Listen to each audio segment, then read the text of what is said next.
what is it? What is it that shapes us? And we live in a therapy culture. Most of us don't do that, but the culture is therapy culture. And what I mean by that is the mindset that we are our past. And everybody in this room, you wouldn't be in this room if you bought that theory, but most of society thinks biography is destiny. The past equals the future. And of course it does if you live there. But what people in this room know, and what we have to remind ourselves though, because you can know something intellectually, you can know what to do and then not use it, not apply it. So really what we gotta remind ourselves is decision is the ultimate power. That's what it really is. Now, when you ask people, have you failed to achieve something? How many have ever failed to achieve something significant in your life? Say, I. Thanks for the interaction on a high level there. But if you ask people, why didn't you achieve something? Somebody who's working for you, or a partner, or even yourself, you failed to achieve a goal, what's the reason people say they failed to achieve? What do they tell you? Tell me, come on, out loud. Didn't know enough, didn't have the knowledge, didn't have the money, didn't have the time, didn't have the technology, I didn't have the right manager. So very quickly, 6 needs, let me tell you what they are. First one, certainty. Now these are not goals or desires, these are universal. Everyone needs certainty that they can avoid pain and at least be comfortable. Now how do you get it? Control everybody, develop a skill, give up, smoke a cigarette. And if you got totally certain, ironically, even though we all need that, like you're not certain about your health or your children or money, you don't think about much money. You're not sure the ceiling's gonna hold up, you're gonna listen to any speaker.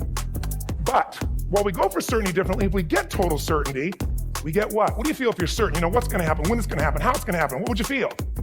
Bored out of your mind. So God, in her infinite wisdom, gave us a second human need, which is uncertainty. We need variety.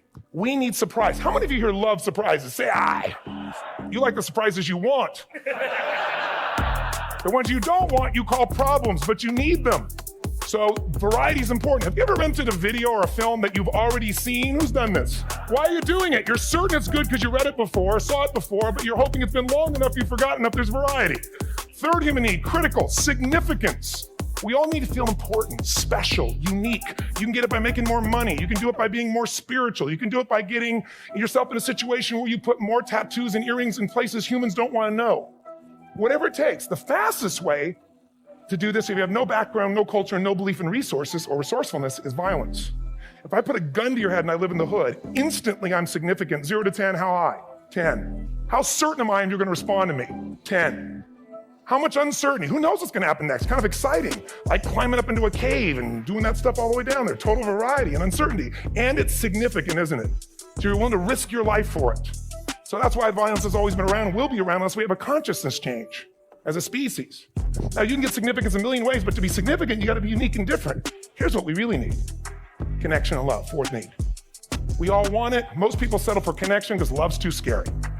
Don't want to get hurt. Who here has ever been hurt in an intimate relationship? Say aye. And you're going to get hurt again. Aren't you glad you came to this positive visit? But here's what's true. We need it. We can do it through intimacy, through friendship, through prayer, through walking in nature. If nothing else works for you, get a dog. Don't get a cat, get a dog. Because if you leave for 2 minutes, it's like you've been gone for 6 months when you show back up again 5 minutes later, right?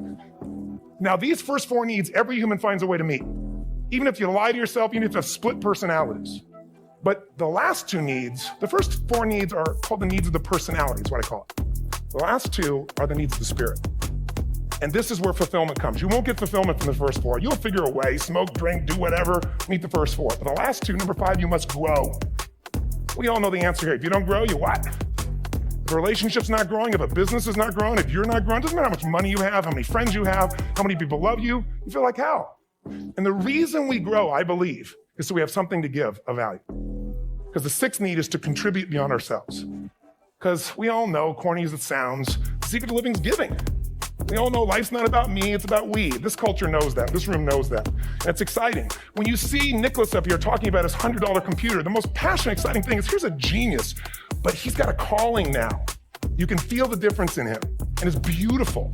And that calling can touch other people. In my own life, my life was touched because when I was 11 years old, Thanksgiving, no money, no food, and we're not gonna starve, but my father was totally messed up. My mom was letting him know how bad he messed up. And somebody came to the door and delivered food. My father made 3 decisions. I know what they were briefly. His focus was, this is charity. What does it mean? I'm worthless. What do I gotta do? Leave my family, which he did. The time, one of the most painful experiences of life. My 3 decisions gave me a different path. I said, focus on, there's food, what a concept. Second, but this is what changed my life. This is what shaped me as a human being. Somebody's gift, I don't even know who it is. They're not asking for it, it's giving our family food, looking out for us. It made me believe this. What does it mean? That strangers care. And what that made me decide is if strangers care about me and my family, I care about them. What am I gonna do? I'm gonna do something to make a difference. So when I was 17, I went out one day on Thanksgiving. It was my target for years, have enough money to feed 2 families. The most fun thing I ever did in my life, most moving. Then next year I did 4, and I didn't tell anybody what I was doing. Next year, 8. I wasn't doing it for brownie points, but after 8, I thought I could use some help. So sure enough, I went out, and what did I do? I got my friends involved, and I grew companies, and then I got 11 companies, and I built the foundation.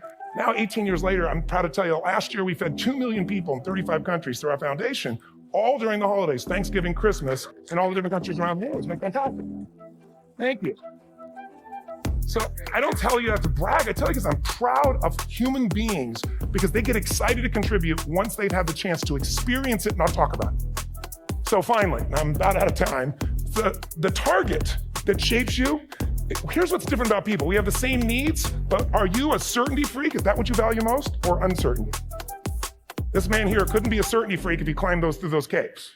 Are you driven by significance or love? We all need all 6, but whatever your lead system is tilts you in a different direction. And as you move in a direction, you have a destination or destiny. The second piece is the map. Think of that as the operating system tells you how to get there. And some people's map is, I'm gonna save lives even if I die for other people, and they're a fireman. Somebody else says, I'm gonna kill people to do it. They're trying to meet the same needs of significance, right? They want to honor God or honor their family, but they have a different map. The last thing is emotion. Now, here's what I'll tell you about emotion. There are 6,000 emotions that we all have words for in the English language, which is just a linguistic representation, right? It changes by language. But if your dominant emotions, if I have more time, I have 20,000 people or 1,000, and I have them write down all the emotions that they experience in an average week. And I give them as long as they need. And on one side, they write empowering emotions, the other is disempowering. Guess how many emotions people experience? Less than 12. And half of those make them feel like. So they got 5 or 6 good frickin' feelings, right? It's like they feel happy, excited, frustrated, overwhelmed, depressed. How many of you know somebody who, no matter what happens, finds a way to get pissed off? How many know somebody like this? Or no matter what happens, they find a way to be happy or excited. How many know somebody like this? Come on. When 9/11 happened, and I'll finish with this, I was in Hawaii. I was with 2,000 people from 45 countries. We were translating 4 languages simultaneously for a program that I was conducting for a week. The night before was called Emotional Mastery. I got up, had no plan for this, and I said, we had a list of fireworks. I do crazy, fun stuff. And then at the end, I stopped, and I had this plan I was going to say, but I never do what I'm going to say. And all of a sudden, I said, when do people really start to live? When they face death. And then I went through this whole thing about if you were going to get off this island, if 9 days from now you were going to die, who would you call? What would you say? What would you do? One woman, well, that night is when 9/11 happened. One woman had come to the seminar, and when she came there, her previous boyfriend had been kidnapped and murdered. Her friend, or her new boyfriend, wanted to marry her, and she said no. He said, if you leave and go to that Hawaii thing, it's over with us. She said it's over. When I finished that night, she called him and left a message, true story, at the top of the World Trade Center where he worked, saying, honey, I love you. I just want you to know, I want to marry you. It was stupid of me. She was asleep because it was 3 a.m. for us when he called her back from the top and said, honey, I can't tell you what this means. He said, I don't know how to tell you this, but you give me the greatest gift because I'm going to die. And she played the recording for us in the room. She was on Larry King later. And he said, you're probably wondering how on earth this could happen to you twice. And he said, all I can say to you is, this must be God's message to you, honey. From now on, every day, give your all, love your all. Don't let anything ever stop you. She finishes, and a man stands up and he says, I'm from Pakistan, I'm a Muslim. I'd love to hold your hand and say I'm sorry, but frankly, this is retribution. From New York, who worked in the World Trade Center, because I had about 200 New Yorkers there. More than 50 lost their entire companies, their friends, marking off their Palm Pilots. One financial trader, this woman made of steel, bawling, 30 friends crossing off that all died. And what I did to people is said, what are we going to focus on? What does this mean, and what are we going to do? And I took the group and got people to focus on, if you didn't lose somebody today, your focus is going to be how to serve somebody else. There are people, one woman got up, she was so angry and screaming and yelling. And she wasn't from New York. She's not an American. She doesn't know anybody here. I said, you always get angry. She said, yes. Guilty people got guilty. Sad people got sad. And I took these 2 men and did what I call an indirect negotiation. Jewish man with family in the occupied territory, some New York, who would have died if he was at work that day. And this man who wanted to be a terrorist and made it very clear. And the integration that happened is on a film, which I'll be happy to send you, so you can really see what actually happened instead of my verbalization of it. But the two of them not only came together and changed their beliefs and models of the world, but they worked together to bring, for almost 4 years now, to various mosques and synagogues, the idea of how to create peace. And he wrote a book, which is called My Jihad, My Way of Peace. So transformation can happen. So my invitation to you is this. Explore your web, the web in here. The needs, the beliefs, the emotions that are controlling you for 2 reasons. So there's more of you to give. Achieve too. We all want to do that, but I mean give, because that's what's going to fill you up. And secondly, so you can appreciate, not just understand, that's intellectual, that's mind, but appreciate what's driving other people. It's the only way our world's going to change. God bless you. Thank you. I hope this will serve. Tony Robbins.